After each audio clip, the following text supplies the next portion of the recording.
Hello, नमस्कार. नाशिक ट्रिपच्या पहिल्या दिवसाचे मी 2 पार्ट बनवलेत आणि त्यातला पहिला पार्ट जो आहे तो चॅनलवर ऑलरेडी अपलोड केला आहे. जर तुम्ही तो पाहिला नसेल तर नक्की पहा. आणि पार्ट 2 जो आहे तो मी तुम्हाला आजच्या व्लॉगमध्ये दाखवणार आहे. Welcome to part 2 of my Nashik trip vlog. आज आपण चाललो आहोत नाशिकच्या स्पिरिच्युअल आणि हिस्टॉरिक प्लेसेस पाहायला, म्हणजेच पंचवटी, कालाराम मंदिर, सीता गुहा आणि संध्याकाळची शांत करणारी गंगा आरती अशा बऱ्याच ठिकाणी. तर हा व्हिडिओ शेवटपर्यंत नक्की बघा. नाशिक ट्रिपवर आलो आहे आणि मिसळ खायची नाही असं कसं बरं होईल. सो आफ्टर एक्सप्लोरिंग पांडवलेणी सरळ आम्ही नाशिकच्या फेमस साधना मिसळला जायचं ठरवलं. कारने अगदी 5 ते 10 मिनटं लागली आम्हाला पांडवलेणीपासून साधना मिसळला यायला. आणि हे मिसळचे जे ठिकाण आहे ते 1960पासून सुरू आहे आणि खास म्हणजे ही मिसळ चुलीवर शिजवलेली असते. एकदम तोंडाला पाणी आणणारी चव होती. Hot, spicy and just perfect. Misal खाल्ल्यानंतर आम्ही गुळाची जिलेबी आणि अगदी हटके स्टाईल चुलीवरचं आईस्क्रीम देखील ट्राय केलं. वीकेंडला इथे थोडीशी गर्दी असते, पण साधना मिसळ इज मस्ट ट्राय स्पॉट. जर तुम्ही देखील नाशिकला आला तर या ठिकाणी यायला अजिबात विसरू नका.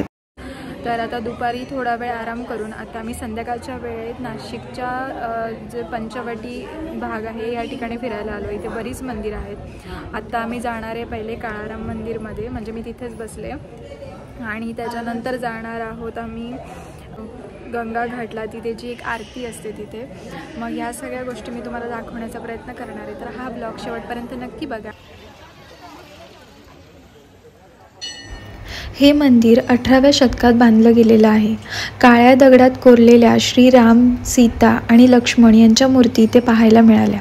इथे आतमध्ये व्हिडिओग्राफी अलाउड नसल्यामुळे मला जास्त शूट करता आलं नाही. त्यानंतर गंगा घाटजवळ असलेल्या नवशा गणपती नावाच्या मंदिरामध्ये गेलो होतो.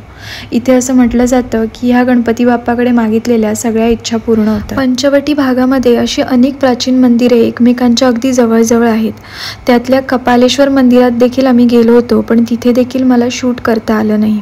त्यानंतर आम्ही थेट गेलो सीता गुहा बघायला. हे तेच ठिकाण आहे जिथून रामायणाची एक मोठी कथा सुरू होते, जिथे सीतामाई राहत होत्या आणि जिथून रावण त्यांना हरून घेऊन गेला असं मानलं जातं. वडाची झाडं आहेत आणि म्हणून या जागेचं नाव मे बी पंचवटी पडलं असेल. आणि आत्ता आम्ही रांगेत आहोत आणि पुढे मात्र गर्दी आहे, सो थोडा वेट करायला लागेल.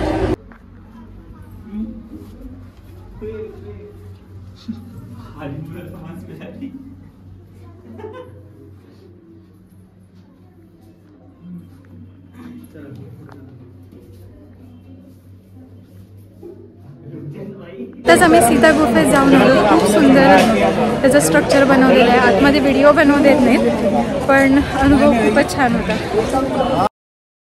पंचवटी नावाप्रमाणे हे असे 5 वटवृक्ष इथे आहेत.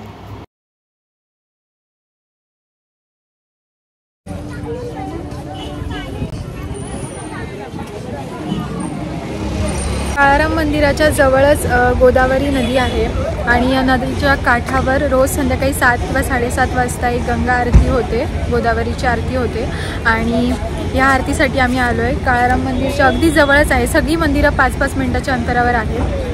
तर जे मी तिथे अनुभवणार आहे ते तुम्हाला ह्या ब्लॉगमध्ये दाखवण्याचा प्रयत्न करेल. आणि मागे तिकडचं व्ह्यू मी नंतर दाखवेलच तुम्हाला, पण आता तिथे प्रचंड गर्दी झाली आहे. आणि ॲक्च्युली आम्ही आलो आहे पण आमची गाडी पार्क होत नाही आहे. इकडे पार्किंगला पण खूप जास्त गर्दी आहे. तर तुम्ही जर कारने वगैरे येत असाल तर तुम्ही गाडी दुसरीकडेच पार्क करा विशेषतः, आणि मग चालतच इकडे फिरा. गोदावरीची आरती म्हणजे प्रचंड सुंदर सोहळा आहे. तो प्रत्यक्ष इथे येऊनच डोळ्यांनी अनुभवता येतो. पण तरीही मी प्रयत्न करते की या क्षणांचे काही क्लिप्स मी इथे शेअर करावेत, ज्यातून थोडंफार का होईना पण ती श्रद्धा, ती वाईब, ती शांती तुम्हालाही जाणवेल.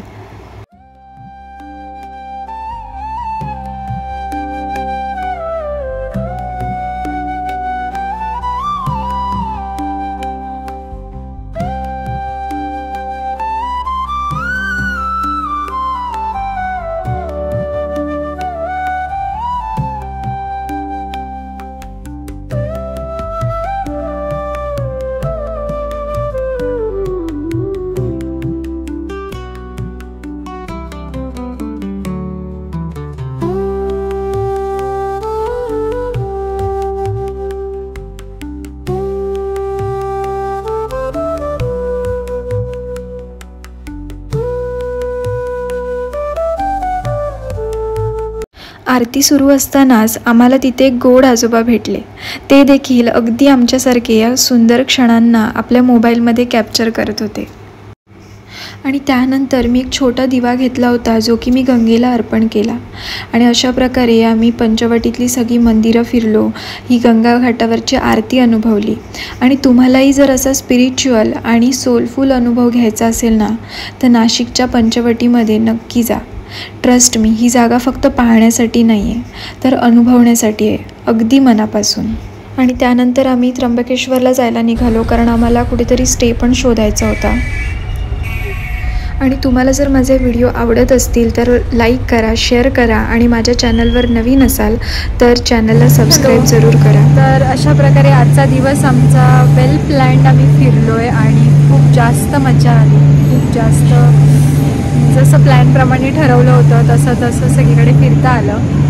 आणि आत्ता आम्ही पंचवटीवरून निघून त्र्यंबकेश्वरला जाण्यासाठी निघालो होतो, कारण उद्याचा दिवस आम्ही त्र्यंबकेश्वरमध्ये फिरणार आहोत. पण आता आम्ही विचार करतो की इथे स्टे करायचं आहे. सो आता CNG भरायच्यासाठी आलो आहे. सो हे सगळं आवरू आणि त्यानंतर जेवण करू. आणि असा होता आजचा दिवस. सो मी हा ब्लॉग इथेच एंड करते.